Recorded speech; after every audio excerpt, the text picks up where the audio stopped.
আসসালামু আলাইকুম viewers, welcome back to my channel. আজকে তৈরি করে দেখাবো মজাদার এবং হেলদি সালাদ। এই সালাদটা যারা ডায়েট কন্ট্রোল করতে চান তাদের জন্য কিন্তু বেশ উপকারী। সালাদ বিভিন্নভাবে তৈরি করা যায়, চলুন খুব সহজ একটি সালাদ তৈরি করে দেখাই। প্রথমে টমেটো কেটে নিব। তো টমেটোটাকে আমি ধুয়ে পরিষ্কার করে নিয়েছি। তো প্রথমে টমেটোটাকে কেটে নিচ্ছি। টমেটোর মুখটা এভাবে কেটে ফেলে দিব।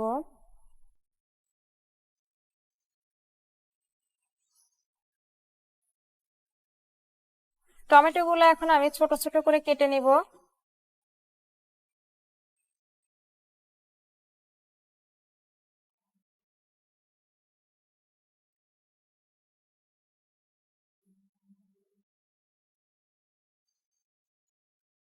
একটা শসার মাথাটা আমি কেটে নিচ্ছি। শসার মাথাটা কাটার পরে এই শসার মাথাটা দিয়ে একটু ঘষে নিচ্ছি, তাহলে তেতো থাকলে এটা চলে যাবে। এবার শসার মাথাটা আরেকটু কেটে নেব, যেহেতু ঘষে নিয়েছি। তেতো ভাবটা চলে যাওয়ার জন্য কেটে নিয়েছি। এবার আমি শসাটাকে কেটে নেব।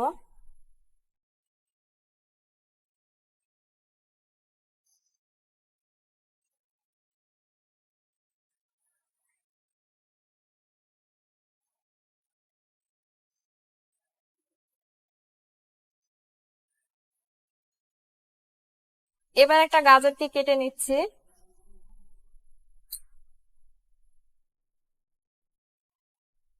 গাজরটাকে একটু ছিলে নিব, উপরে একটু আঁশ।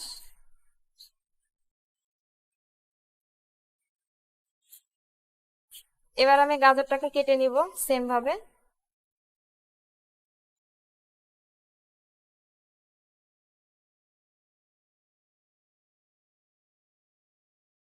এবারে আমি ব্ল্যাক অলিভ দিব।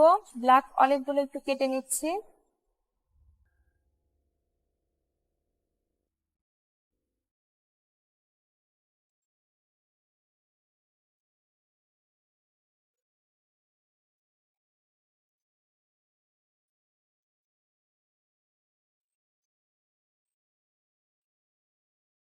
এবারে আমি দিয়ে দিব ধনিয়া পাতা কুচি। তো ধনিয়া পাতাটাকে আমি কেটে নিচ্ছি, এগুলোকে বাদ দিয়ে দিব, শুধু পাতাগুলো দিব।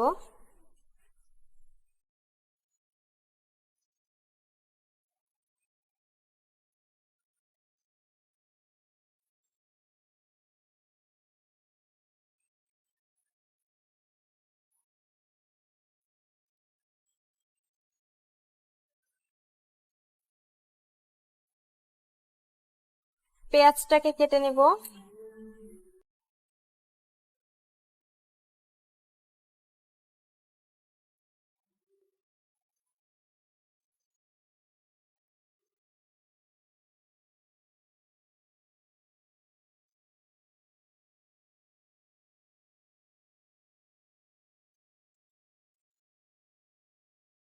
ক্যাপসিকাম দিব।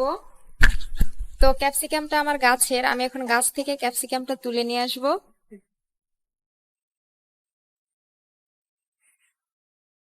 ক্যাপসিকামটার বোটা আমি ছিঁড়ে নিচ্ছি। বোটাটাকে আগে উপর থেকে উঠিয়ে নিব, তাহলে কাটতে আমার সুবিধা হবে। বোটাটা ছিঁড়ে নিলাম, এখন আমি ক্যাপসিকামটা কেটে নিব।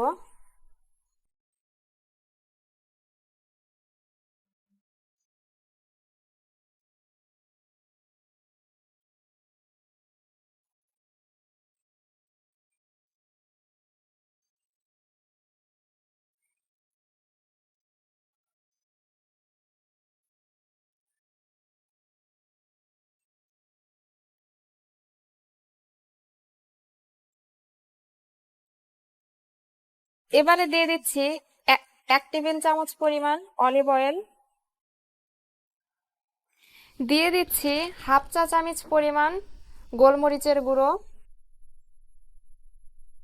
এবং সেই সাথে দিয়ে দিচ্ছি 1 চা চামচ পরিমাণে লবণ, এবং দিয়ে দিচ্ছি লেবুর রস।